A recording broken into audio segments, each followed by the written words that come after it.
శ్రీ మహాగణాధిపతయే నమ. ఐం మహాసరస్వత్యే నమ. శ్రీ లలితాంబికాదేవియే నమ. రాశి ఫలాల కార్యక్రమంలో భాగంగా 12 రాసుల వాళ్లకు కూడా ఈ నవంబరు మాసము అంతా కూడా ఎలా ఉంది అనే దాని గురించి మనం ఇప్పుడు తెలుసుకుంటున్నాము. అయితే ప్రతి మాసము కూడా ఇలాగే ఎవరెవరికి ఎలా ఉంటుంది 12 రాసుల వాళ్లకు అనేది చెప్తున్నాం. ఇక్కడ మీరు గమనించాల్సిందేటువంటిది ఒక్కటే, ఎప్పుడు కూడా శాస్త్రములో కరెక్ట్గా ఉంటుంది. చెప్పేటువంటి శాస్త్రిలో ఏదైనా పొరపాట్లు ఉంటే ఉండవచ్చును, అంతేగాని శాస్త్రాలు ఎప్పుడు కరెక్ట్గానే ఉంటాయి. నిజానికి 12 రాసుల వాళ్లకు కూడా బాగుంటుంది. చిన్న చిన్న లోపాలు ఎవరిలో అయినా ఉంటాయి, సహజం.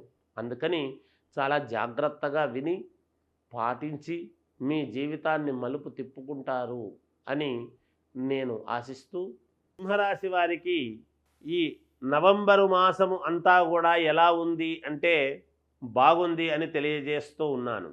శారీరకమైనటువంటి శ్రమ అనేటువంటిది ఉంటుంది సింహరాశి వారికి. సింహ లగ్నములో పుట్టిన సింహరాశి వాళ్ళకైనా చాలా అంటే చాలా అనుకూలవంతముగానే ఉంటుంది గాక. అయితే విపరీతమైన శ్రమ, శారీరకమైనటువంటి శ్రమ చేసిన తర్వాత ఫలితం అనేటువంటిది వస్తుంది. అనుకున్న విధముగా మీరు ముందుకు వెళతారు.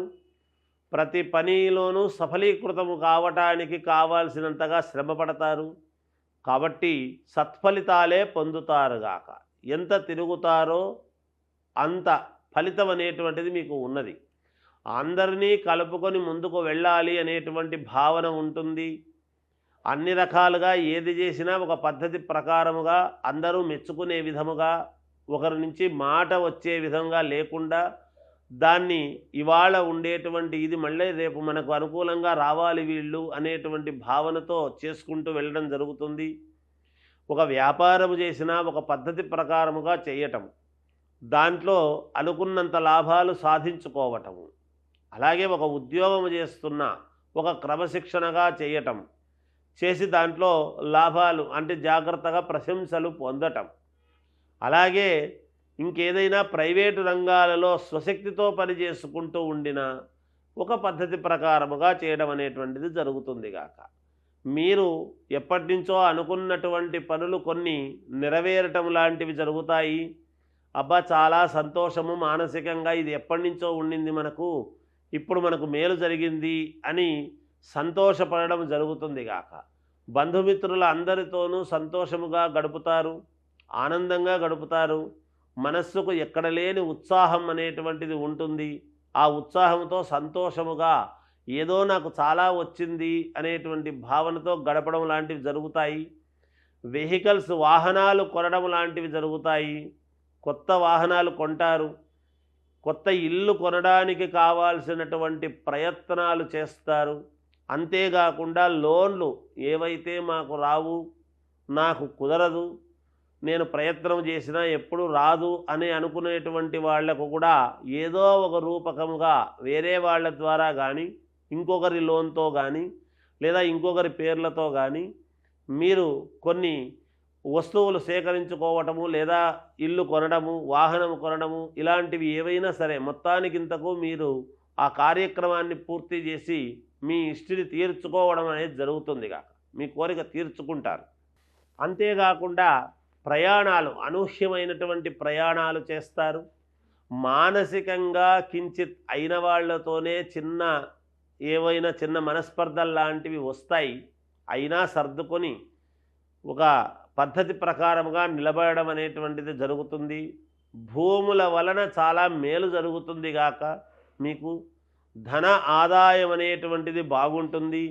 ఎంత లేదు అన్నా యథావిధిగా రావాల్సినటువంటి ఆదాయము మీకు వస్తుంది. మీ మాటకు విలువ పెరుగుతుంది. మీరు ఏదైనా చెప్పినారు అంటే ప్రామాణికంగా పాటించడం చేస్తారు అందరూ కూడా. విద్యార్థులకు చాలా యోగవంతముగా ఉన్నది. సినిమా రంగంలో ఉండేటువంటి వాళ్లకు బాగుంది. రాజకీయాలలో ఉండేటువంటి వాళ్లకు అనుకూలముగా ఉన్నది. అందరికీ అన్ని రకాలుగా అనుకూలవంతముగా ఉన్నది. వివాహము కావాల్సినటువంటి వాళ్లకు వివాహ ప్రయత్నాలు చేయండి, సఫలీకృతులవుతారు. అంతేకాకుండా సంతానము కావాలి అనుకునేటువంటి వాళ్లకు సంతానవతులవుతారు, చూసుకోండి. ఏది ఏమైనా ఇంకా మెరుగైనటువంటి ఫలితాలు కావాలి అంటే మీ వ్యక్తిగతమైనటువంటి జాతకాన్ని పరిశీలన చేసుకొని ఏదైనా పరిహారాలు ఉంటే చేసుకోండి, తప్పకుండా మీకు విజయం లభించి తీరుతుంది. జయోస్తు. శ్రీ మహాగణాధిపతయే నమః. ఐం మహాసరస్వత్యే నమః. శ్రీ లలితాంబికాదేవియే నమః. కార్తీక మాసం ఇప్పుడు మనకు ప్రారంభమైంది.